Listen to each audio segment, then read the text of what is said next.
Hello everyone, your favorite irrational robot here, R4R. Welcome to my channel.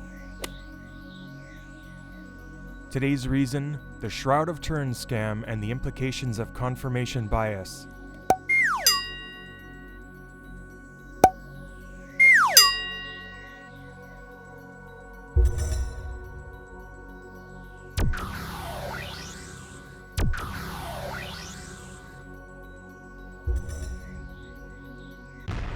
There are many historians and pseudoscientists who have assumed that the Shroud of Turin is the burial cloth of Jesus, and are consistently searching for or creating evidence to support that conclusion.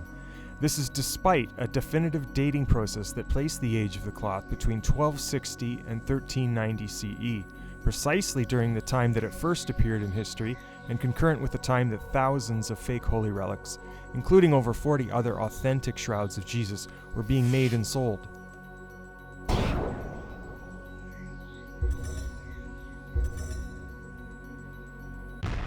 Some shroud apologists claim that the analyzed segment was a patch that was made during the 14th century, while entertaining the utterly unbelievable idea that the esteemed team of scientists who selected the portion of the cloth for examination could not identify the presence of a patch, either from the weave pattern or the stitches that would have been present on the back side.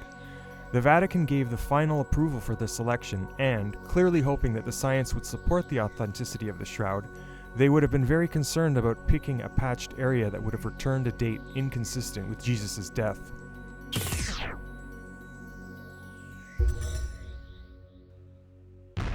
Most of the patchwork was done after a fire damaged the shroud in 1532. If one of these patches was selected by mistake, the dating process would have identified the date in the 16th century instead of the 14th century.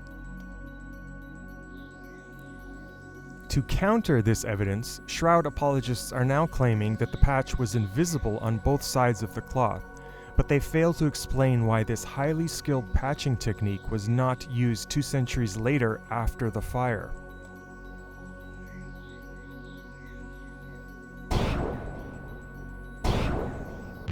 The apologists also dismiss or are ignorant of the fact that the shroud does not comply with the gospel scriptures in certain ways, but most notably in its overall shape and construction.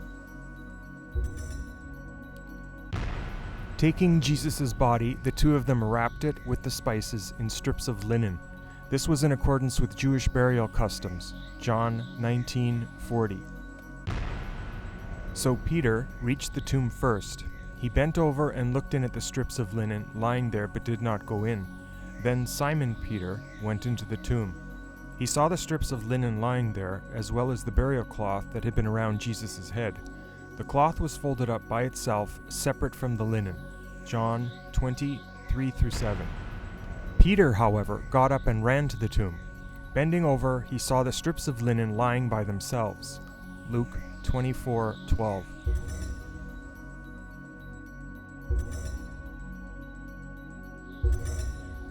The Shroud of Turin is a single rectangular piece of cloth, not made of strips of linen. The gospel reference to linen strips for the body and a separate cloth for the head is consistent with Jewish burial rites of the 1st century. Thus, to believe that the shroud is the burial cloth of Jesus is also to concede that the gospel accounts are wrong. The image on the cloth has the appearance of a photograph, but if the shroud was actually wrapped around Jesus at the time he resurrected, the image would have been distorted by the way it would have been curved around his body. For example, his 2 ears would have been widely distorted in the horizontal direction. For the image to have been made as seen, the shroud would have had to have been stretched out flat above his body and then curved around to the backside. Obviously, the shroud would not have been in this orientation.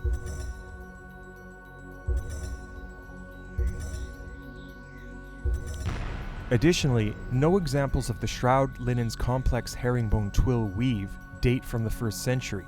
However, the weave was used in Europe in the Middle Ages, coincidentally when the shroud first appeared.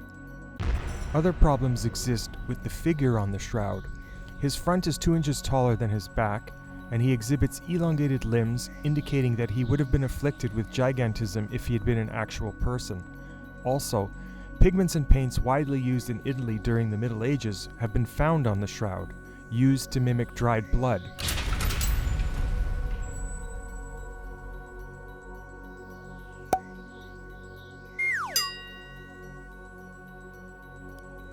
Also, the figure on the shroud is 6 feet tall, while the average Jewish man of the 1st century was only 5 feet tall.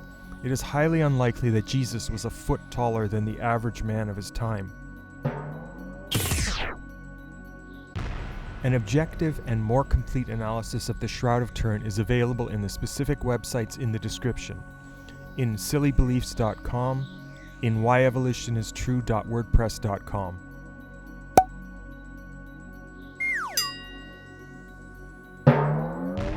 The following is taken from the infidels.org library, again link in the description. In fact, the shroud has no history prior to the mid-14th century, at which time, according to a later bishop's report, the forger who made it was discovered and he confessed to having cunningly painted the image.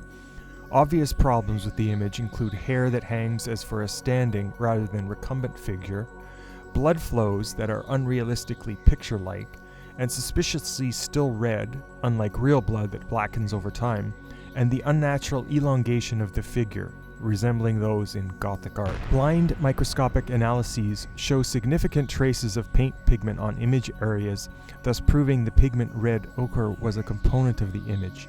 The blood was actually tempera paint. In 1988, samples of the cloth were independently carbon dated at 3 laboratories around the world. Using accelerator mass spectrometry, the labs obtained dates in close agreement. The cloth dated from about 1260 to 1390, and that time span was given enhanced credibility by correct dates obtained from samples of ancient cloths of known date. As to the impossible image on the shroud, likened to a photographic negative, because its darks and lights are reverse skeptics, have countered that the reversal is only partial and that similar quasi-negative images are automatically produced by an artistic rubbing technique. Somewhat analogous to a gravestone rubbing, the cloth is first wet molded to a bas-relief, and when it is dry, pigment is rubbed on with a dauber so as to darken the prominences and leave the recesses white. I proposed this solution in 1978.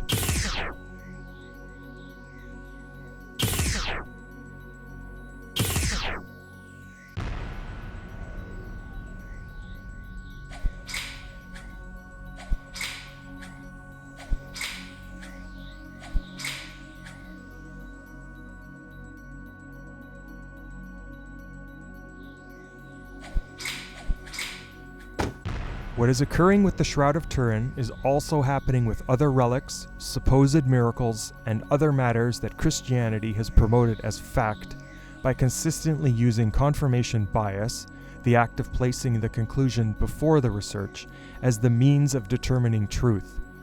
This is why critical thinking skills are not promoted by religious leaders, because the exercise of them inevitably leads to the evaporation of their claims. More reasons for a reason to come, so keep watching and remember to please like and subscribe. Peace.